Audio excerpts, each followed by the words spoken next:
Welcome back to the Cheapy Productions podcast.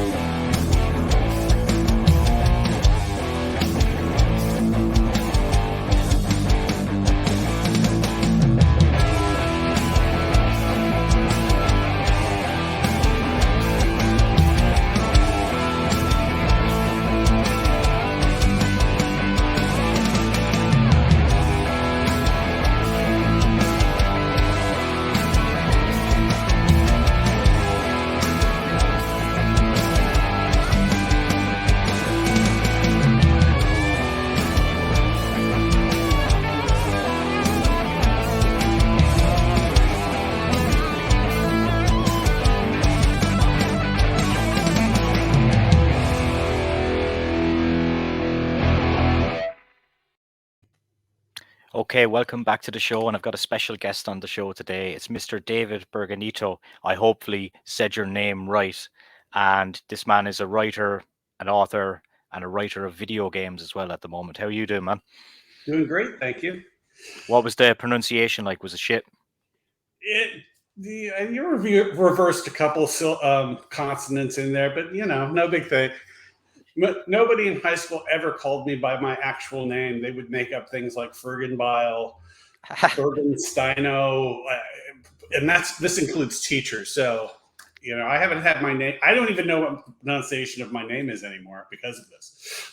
So everyone gets it wrong. So there's no pressure on me. I didn't mess up the entire Correct. interview from the start. There is no shame in that. No.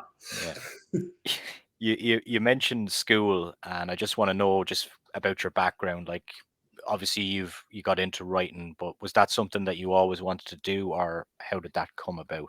Yes, I've been a writer since I was a youngin', about this big. So, and I think my first short story was about a giant manta ray that ate the world in about fourth grade. No, that's not true. That's not true. That was my first. The first thing I did is I wrote a book in kindergarten that was a sequel to the book Ice Cream Cone Coot by Arnold Lobel, and I sent it to him. And then I don't know if you're familiar with it, but if there's a pair of characters called Frog and Toad Are Friends, and they're popular in kids' culture, particularly around the 70s. Same author did this weird book of weird birds.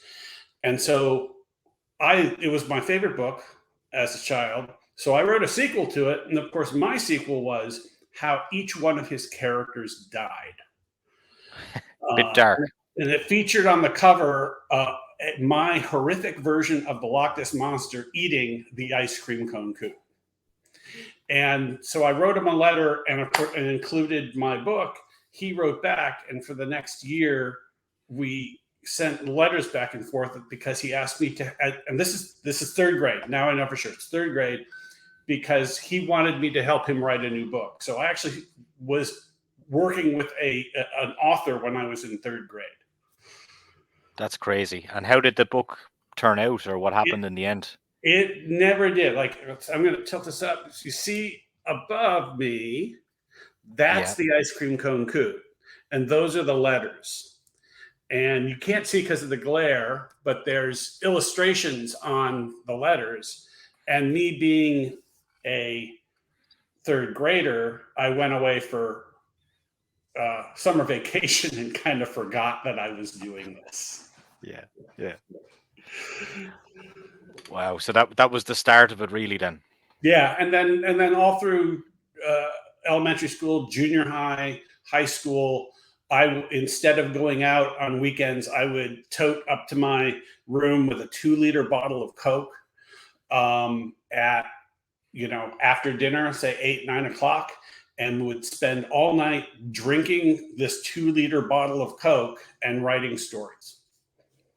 The 2-liter bottle of Coke keeping you awake as a young man, then, so you could write. And even as an adult, so I had graduated to coffee by then, but it wasn't always just about the caffeine. I found my best time for writing was between 10 p.m. and 6 a.m. in the morning, because the world was utterly still at that time. And so I had nothing in between me and my thoughts at that And time. is that still the case these days? No, I can barely stay awake past 8 o'clock these days.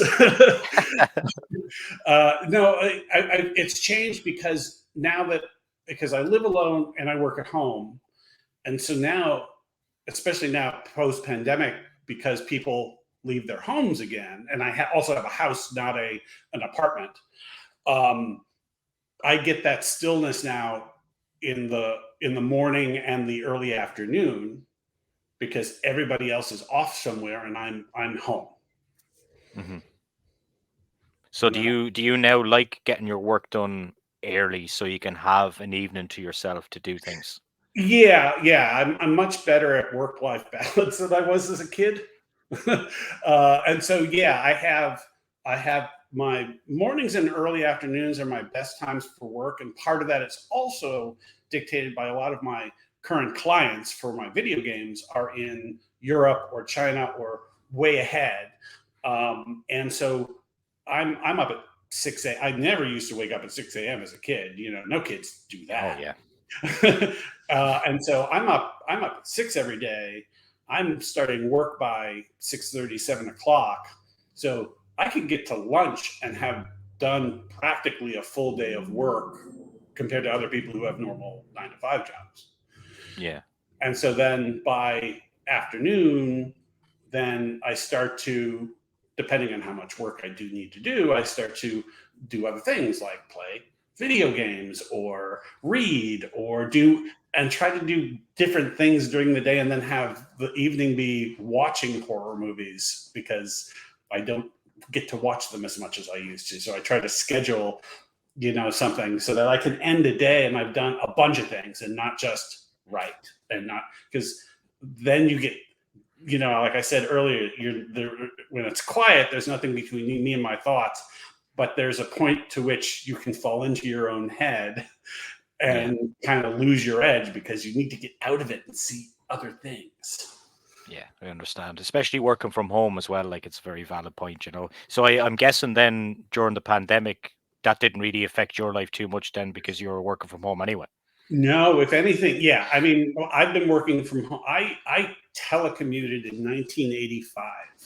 I ran a business for Showtime between New York and Los Angeles from Cleveland with an 800 baud modem. And Jesus. so come pandemic, and the video game industry has always been well suited for remote work. And Yeah. so I've worked all over the world for 15 years. Or well, at this point, 25, I guess. I lose track of time. But so when the pandemic hit, it actually had the opposite effect on me that it had on a lot of people. In that I was set up with an industry that didn't get slowed down all that much by it. I Yeah. myself, even just from being an author, am somebody who knows how to get his own work done, who doesn't have to rely on external people motivating me because no one writes a book but you, right? And Yeah. so I already have that ethic. And then, lo and behold, video game sales go up and no productions get canceled because of the pandemic. And suddenly I've got more work than I've had in years. And so I was very busy throughout the pandemic. Yeah. The only thing that slowed down video games was like kind of release dates and just kind of getting them over the line, really, wasn't it? But to some extent, that's especially on the bigger games. That's also Yeah. very typical, for dates to slip anyway. Yeah. And so I guess and that wasn't even necessarily because of the pandemic. Like Dying Light 2 bumped a whole year, but that's because they needed to do a year's more worth of work to make it a game that they wanted to release, and they can afford. They themselves could afford to take that hit for the longer term prospect of doing better with the game they did release, and that's exactly what happened. Yeah. Before you were in the video game world, of course, like you're an author, a lot of people Mhm. that be watching this would be familiar with Wes Craven's New Nightmare, that book that you wrote. How did that come about? Because it coincided with kind of, I think there was only a few weeks between the movie and your book releasing, wasn't there? Yes, that was intentional because I was hired specifically to write the novelization of the movie so that they would be released at the same time. And so what happened there was I had been working for Media Home Entertainment, which was the last independent home video company, where I found, as we were going out of business, a killer clown mask in the basement, which is what led to me meeting the Kyoto brothers. But that's that story. And so as we were going out of business, I have this thing I do when I used to do when, say, I would work, because entertainment, you're always getting divisions shut down and, companies going out of business is, the life cycle of a video game company or division used to be like 2 to 3 years. So I've cycled out of a lot of gigs. And when that's happening, you do the regular thing, apply for jobs, whatever. But I always used to write something I'd call the long shot letter, where I would pick the one thing that if I could do anything in the world right now, next, what would I do? And at this point, I said, I want to write a book about the Friday the 13th movies. So I managed to make some connections and figured out who to write, got some help from a boss. And next thing I knew, I had a deal to write a book about the Friday the 13th movies. Right. And that crashed and burned over a photo rights issue. I went broke, moved back to Cleveland, lived in my old bedroom at my parents' house, but I wasn't done yet. And I kept fishing around and ended up calling New Line directly and saying, look, I've got this book. That's when New Line had bought the Friday the 13th franchise. Mm-hmm. And I said, look, I've got this book. You would love this book. And I pitched it. And Dave Imhoff, who is now an old good friend of mine, but he ran New Line's marketing and licensing. I pitched him this film theory criticism book about Friday the 13th. And he goes, that's a better book than what we were going to do. But that ship had sailed. So he's like, but we're doing a new Freddy Krueger movie that is along these sort of meta lines. What about that? And they ended up hiring me with no published books, which is super rare, just on the basis of what my pitch was for the Friday the 13th book. Wow. So that's how that came about. I called New Line directly myself. And within writing that book, then, were you aware, obviously, of the storyline that was going on in the movie? And did you have any kind of inside knowledge to what the final movie was going to look like, etc.? Did you get to see it beforehand? I did not get to see the final movie. However, the whole thing is based on the scripts for the movie. Yeah. So they sent me the script, which is how I made my pitch in the first place.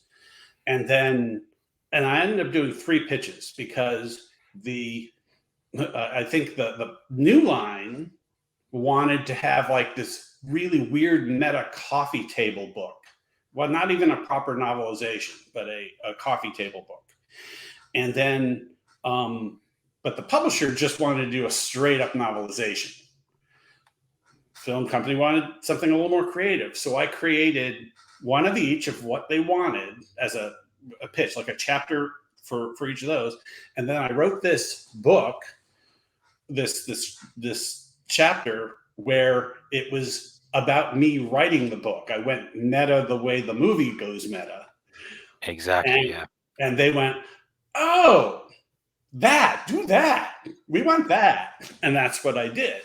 And then I got several drafts of the script as they created it, the movie, and you know how things change. But you'll notice that my ending in the book is somewhat different than the ending of the movie because that's the script and that's the final cut I did not get to see before I had to hand in my manuscript. Right. And in looking at that movie, that's my favorite Freddy movie? Like, what's your opinion on it? It is, I'm still, like everybody, I love the first one. I love what New Nightmare mostly was, but I think the difference of how I pictured it in my mind and put it in the book, it's so it's sort of like I'm not objective about it. So there are certain I get things you. that I think are too, like, didn't get realized in the movie as well as they come out in the book, which isn't necessarily about, oh, look how great I am. It's just more about I have a particular frame of mind about that movie and what was in my head, and then there's this movie. So there are. It's probably in my top. It's in my top three. I think my first one is the first one. I think Dream Child or Dream Warriors. Well, Dream Warriors. Well, and then three is probably New Nightmare. Yeah. What did you think of Freddy versus Jason? I saw it again recently, and it's a little better. It holds up a little better than I thought. But I don't know if you're familiar with this, but I was there for the development of it. So I was. Oh, really? I was working with sort of unofficially, but I was friends with Sean Cunningham and his group, and so I read all the scripts that were coming through I read probably about 32 scripts.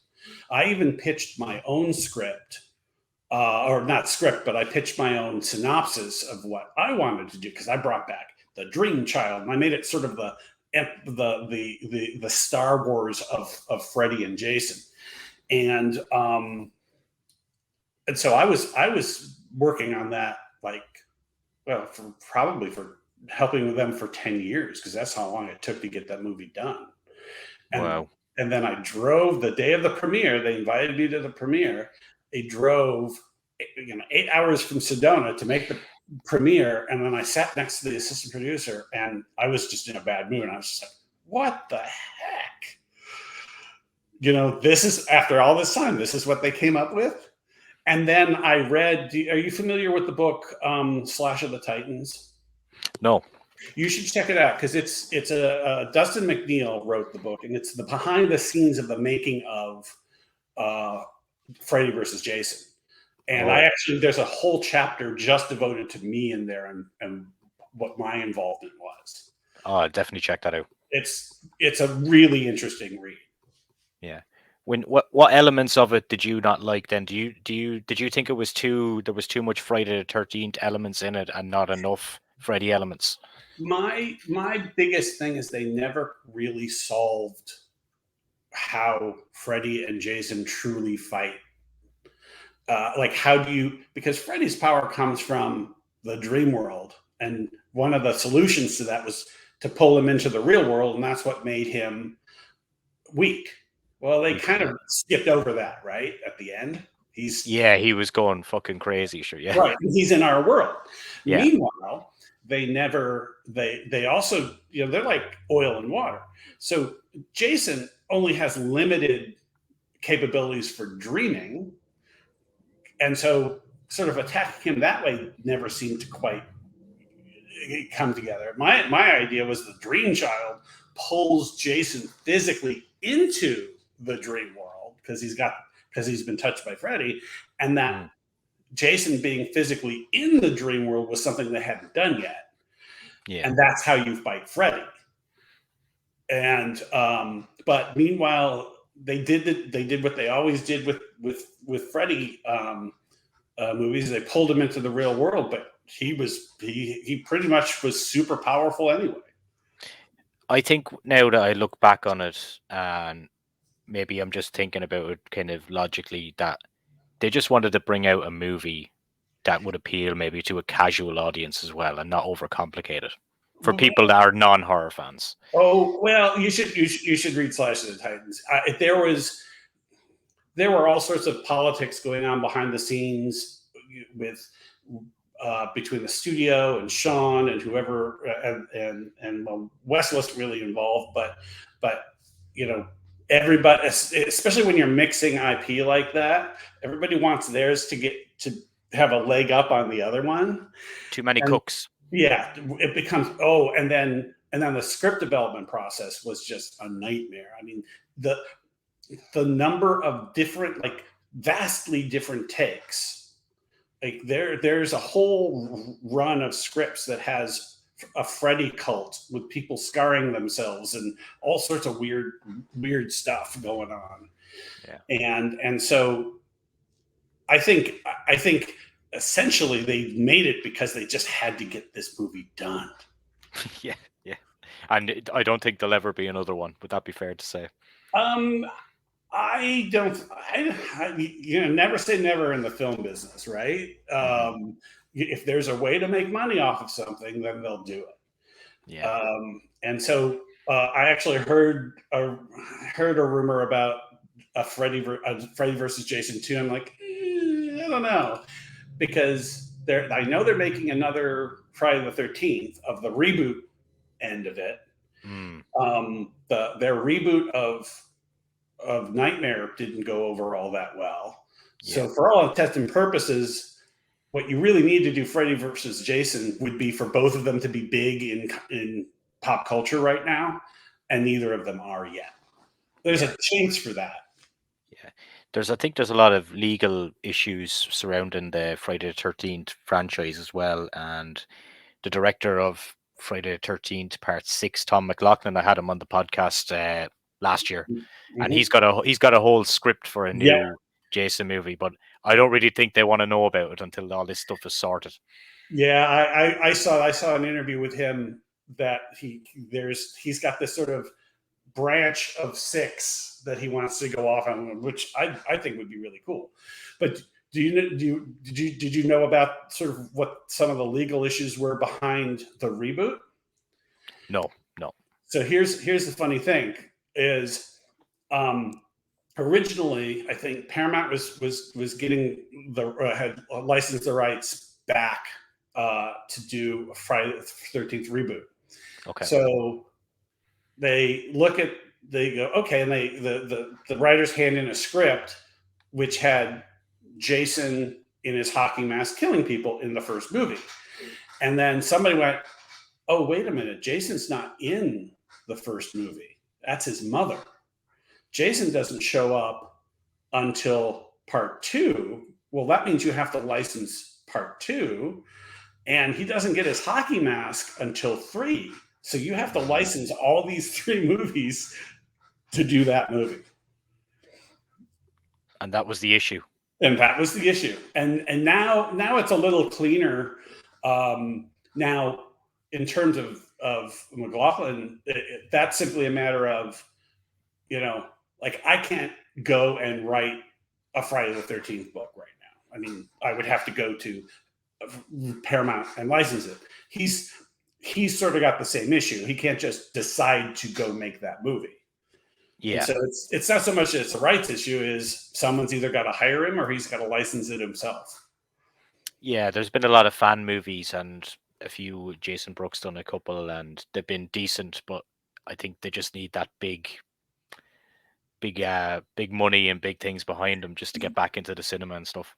Yeah, and it's one thing to make the fan movies, which you're right, there's been some really great ones, and to some extent that's perfect marketing for Paramount or whoever owns it these days. But the flip side is a professional like McLaughlin would never do that. No.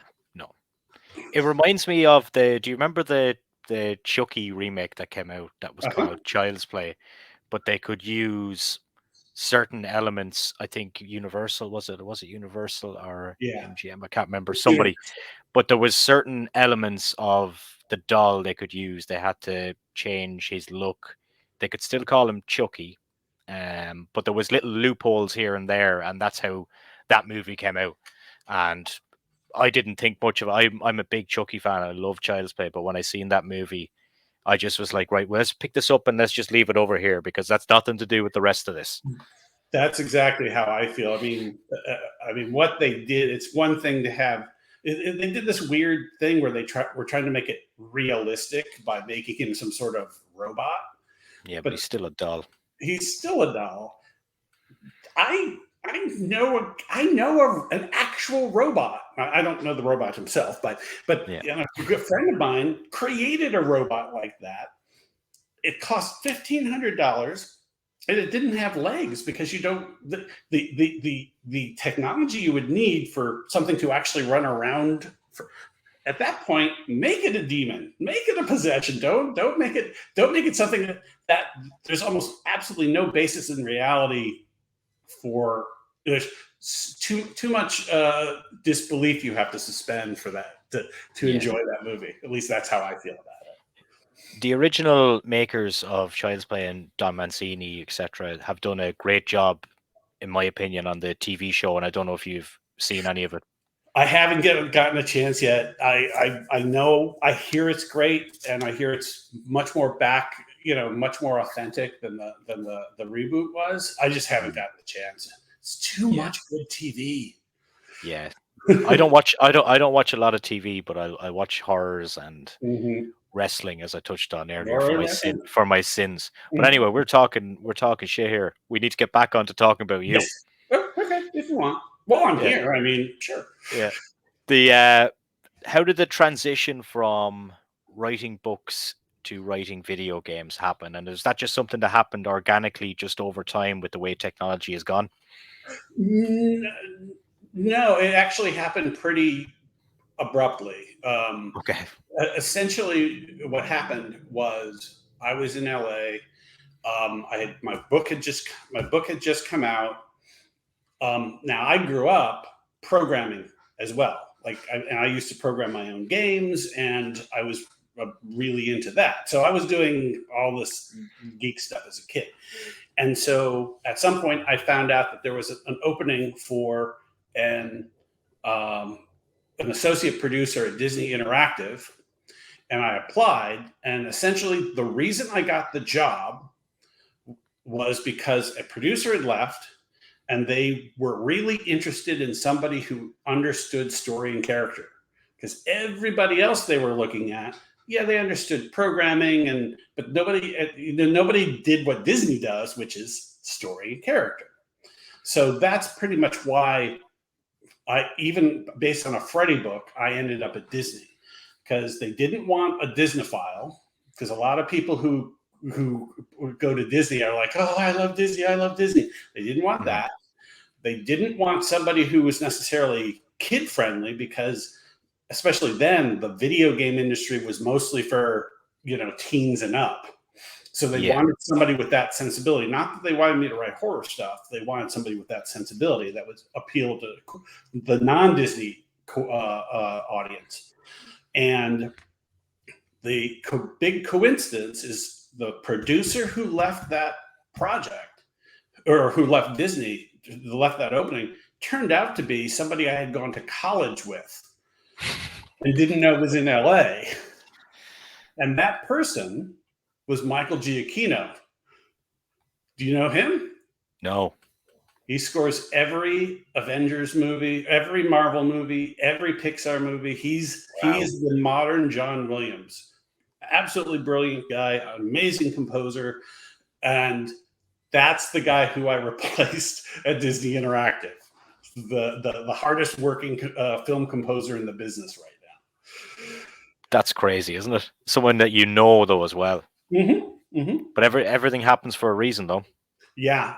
There's it's all wheels within wheels. Can you explain to me, in your opinion, the difference between, say, writing a novel and then writing for a video game? How different is it? And what's the main differences between them? Very, very. In fact, I'm doing a talk at a conference on Thursday on this very subject. I'll give you the short version. Short version is, for linear entertainment, so books, film, TV, generally is you sit down, you write something, and then you pitch it. You say, I want to get this published. I want this made into a movie. I want to write for that TV series, and that's the process. games are not like that, even in the least, because there is no world where a writer says, "Oh, I've got this great story. Someone make this into a game," because that's not how games are made. They grow out of the tech first. Also, in the games business, everybody's creative. So 9 times out of 10, the story or the writer of a game is probably somebody already on the team who's not got a writer role. Their role is probably a producer. Sometimes it's a designer. And part of that is the good news for part of that is that means it grows out of the mechanics of the game, and there you have a better chance of a story and the game being more integrated. Yeah. But otherwise, like my job is, it's very collaborative. Like I have to work with producers, I have to work with designers, and it's varied because I do things like for my Chinese clients, I take their English translations, and then I do what's called naturalization, where I make them readable to Western English audiences, so they're not, master of the lock picking. Yeah. From Resident Evil. And so other things you do as a writer in games is you don't ever also write from beginning to end, because there's always gameplay in the middle of that. So what you're really doing is writing this sort of collage of islands of story, in the middle of all this. And then depending on the kind of game it is, sometimes you have to write like this 3D world of a story, because some things will happen only if you do certain things, and some things will, and then there are the layers. There's like the movie, the cut scenes. Then there's the scenes that are happening during gameplay. Then there's just the ambient world where you're walking down the street, you're hearing people talk over here and talk over there. And so I rarely now talk about writing a story for games, because there's just what it really is. It's story world creation, because your best bet is to come up with the rules of the world, the characters, and give them all attributes that once they get into a game, then they create their own stories by the rules that they have to operate. Whereas if you're doing a linear story, you much more dictate what that through line is and what the results are. And so you have to really create a defined world that then also takes into account not just the story and the characters, but then the mechanics of the game, whatever the core mechanics of the game are. Yeah, it's a very good description there. And I'm just thinking about the way you described it. And it's kind of like you're given the base of an idea and you're putting it all out there, but you just have to find a way of kind of connecting everything. And of course, that can go both ways depending on what kind of game it is. If the character dies, the character lives on, goes to the next level in a game. It's crazy. Like I don't really game at all. The last game I bought was the Crash Bandicoot trilogy reboot. Oh, nice. The reboot. That was my favorite game. And then I used to play like football games and WWE games, but I just find myself, I just kind of, I won't say grow out of it, because I'm a wrestling fan and I hate when people say that to me, but I'll just say I just don't get the buzz I did from it as a younger person, like the way a lot of people do with wrestling as well. Right. And see, you just reminded me, Disney just announced that they're doing a remaster of the very first game I worked on, the Gargoyles game. I was associate producer on that one. But I know what you mean. Like I play games for a different reason than I did when I was a kid. And a lot of that is because of the evolution of games, where back then it was, that's pretty much the best you could do, with 2D graphics. And now that everything's photorealistic and you have these amazingly detailed worlds and such and powerful processors, I play games now for pretty much the same reason I watch movies, which is to experience a story and experience the adventures of a character. So I do play match games, but like I don't play first person shooters because they're more I mean, obviously, I like games for games, but there's less of an emphasis on story and character, and more of an emphasis on just sort of art and environment, and then the mechanics. And so, and the great thing for me is that now that you have Unreal Engine, you have Unity. Those are basically the two engines that there are that do everything. Whereas also back in the day, you had all these individual engines that did different things. Well, now that everything does everything, all art looks wonderful, the differentiator then becomes what world are you, not just are we seeing, but are we experiencing? Why are we here and not there? And that is part of why I'm working more, and I'm trying to pull more writers into the business to start to use story.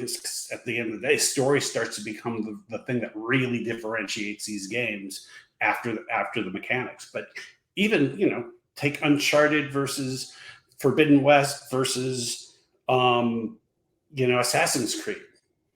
They're all giant open worlds where you do a lot of running around, shooting, jumping, but they're all vastly different worlds, and their characters are motivated in vastly different ways. Do you find yourself, from, I suppose, working in the business now, if you're playing a video game, do you find yourself critiquing it in any way because you're involved in it? Yeah. Oh, has that taken some of the fun out of it? To some extent. I mean, I used to make jokes years ago, and this is true to this day, is every hobby of mine is now a paid gig or an unpaid gig. And so it's like I do spreadsheets for fun because that's the only hobby left to me that's not actually a job. And so, yeah, I'm like a lot of people, I'm overly critical about things. And then particularly if I see something of my own, I have that imposter syndrome where I look at that and go, oh my God, that was terrible. Why would anybody want me to do that? Look at that. And everybody's like, no, that's perfectly fine. I'm like, no. There's one game that's coming up that we talked about just off camera, and I'm going to play the trailer of it now. And we'll talk a little bit about it. I know we can't go into too much detail on this one, but we'll just talk about how it came about, etc., etc. Sure. So let's go for it.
That is that's an absolutely excellent trailer for a start, isn't it?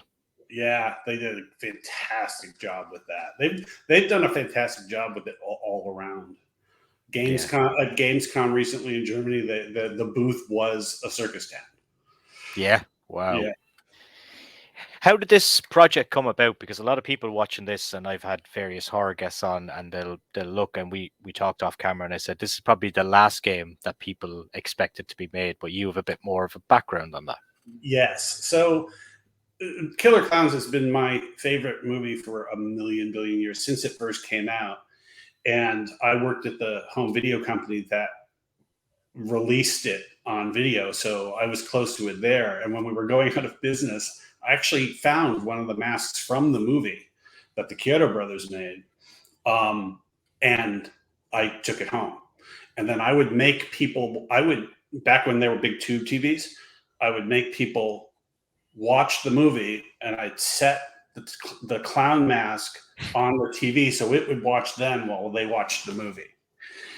And so years later, at one point, I actually got approached by the Kyoto brothers because I was wearing their mask at a Halloween party, and these guys came out and "Where's it? Where did you get that mask? That's our mask." And I even was talking with them for a couple months about writing a sequel to Killer Clowns. This is like 80. This is 1990, 91 maybe. And so years later, nothing happened with that. Years later, I was like, you know what? I want to make a game out of that. So starting around the year 2000, and this is after my first books had been published. Actually, after all my books, most of my books have been published. I contacted MGM, like I did with New Line for Nightmare, and just said, I want to make this game. And the guy who was heading up game licensing for MGM, same thing happened to do. I became he's one of my old best friends now. Of course. But he was like, he paused, he goes, that's insane. You should come in and meet with me. And so what happened over the next 20 years off and on, I would get the rights, I would get the blessing, more like the blessing of MGM through different people who headed up that group to pitch a game based on Killer Clowns. And if I could put together the deal, they would let me make the game. Turns out I'm a terrible businessman. And so over 20 years or so, I could not, I came really close with THQ once. And that was it. I also got MGM to agree to do the most recent thing about 8 years ago. I got MGM to agree to let me do an app based on Killer Clowns. And then they wanted me to change it to an Angry Birds clone. And I'm like, nope. And I walked away. So more recently, I was working with this is just before the pandemic. I had been introduced to Randy Greenback, who's one of the co-directors of the game and who was the director of the Friday the 13th game. And he was interested in Killer Clowns. So I was working with him for a while. And then we ended up not getting anything together. But then he then ended up putting together the deal that I could never put together. And with a team headed up by close friends of mine from Columbia and the TerraVision guys. And they thankfully asked me to come on board and write the game. Excellent. And that game is going to be out at some point in 2023. Not quite sure when. I thought it was January. I could probably wrong, but we'll keep an eye on it anyway. But like, safe to say, you're very excited about this one, though. This is the most. I mean, this is like when James Cameron got Avatar made, and the script that he'd been sitting on for 25 years. You know, this is my Avatar. This is the game I've always wanted to see made, and I got to be a part of it. Yeah. And you would be shocked, and this is, we're reaching the limit of what I can say, but you will be shocked at how much writing there actually is for a game like this. I was shocked, and I wrote it. And personally, I'm extremely proud of the work I did. It is probably the funniest material I've written in decades. When you look back years and years ago of how you wanted to write the game to how the game is now, is it vastly different, or is there any similarities, we'll say? It is vastly different, and that's because of the kind of game it is. My game was an original story. It sort of was a reboot of the concept of the movie, but refashioned for a game. And it was a third-person adventure and very story-oriented. This is, co-op multiplayer game, so there's not story per se. It's not a linear story. It's all squad-based and really just rounds of gameplay. And so this is where it's very different from writing a book, where there was still a lot of writing. and there's storytelling, but it's not creating, like mine was, the adventure of the world's worst party clown who he's performing at his girlfriend's kid's party when the clowns arrive and kidnap everyone, and he's such a pathetic party clown that the clowns don't kidnap him. And then the game is about him trying to rescue everybody, and in the process becoming the world's best party clown. Mm-hmm. See, that's a story-based game. Mm-hmm. Mm-hmm. And that's what I would have done. Yeah. But in terms of that game as well, what other projects have you got in the pipeline at the moment? Well, there's a game that I had two other games announced at Gamescom a couple weeks ago. One is the DLC for Dying Light 2 that I worked on. I did the entire English adaptation for that, and now the new DLC that releases in probably a month from now. And then I'm doing a game for a sci-fi RPG for ByteDance, the guys who own TikTok, called Earth Arrival. I'm doing the English adaptation of that, and some story consultation for that. And then I have about 5 more games that haven't been announced that are coming out before the end of the year. Wow. Yeah, after everything that I've just told you, what's behind me, most of my games this fall are actually kids games. Okay. Yeah. Well, it just goes to show, though, you don't really know once you go into the avenue, you don't know what way it's going to go. No, and the other thing that's great is just how, and this is a lesson for everyone, is just what sticking around does for you. Yeah. I mean, I've been in this business in one form or another for almost 30 years now, and I was advocating writing in games before it was cool. It's evolved. Yeah. And then now what's happening is people are coming back around and going, oh, we need a game writer. Oh, that's that guy who also did this, who wrote those horror novels or worked for Nickelodeon. So he must be really good at kids games. Oh, we know that he's been a huge fan of Killer Clowns. Let's have him do this. And so all this is coming back. And, there are just times when, especially in freelance life, it's just really hard to, keep going because you don't know where your next job's coming from sometimes. But, deep breaths and, sticking with it. And now it's all coming back around. And because I'm a writer, and that's what people need right now. Yeah. David, for people that want to check out your work, do you want to give a shout out to your website and where to find you on social media, etc.? Yeah. My website is coldroomentertainment.com.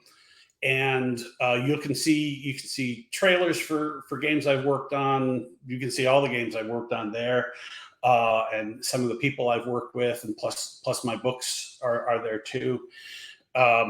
On social media, I have an authors page on Facebook, and then on Twitter, which is the only other one I'm active on, is at David Bergantino. Yeah. One word on Twitter. And I will put all those links underneath this video. Want to say, man, absolute pleasure to catch up with you today. And I think now when that game comes out, we may need to catch up again and talk about it. I would love to come back when I can really talk about it, especially after people have seen some of this stuff. Yeah, you've probably already said too much.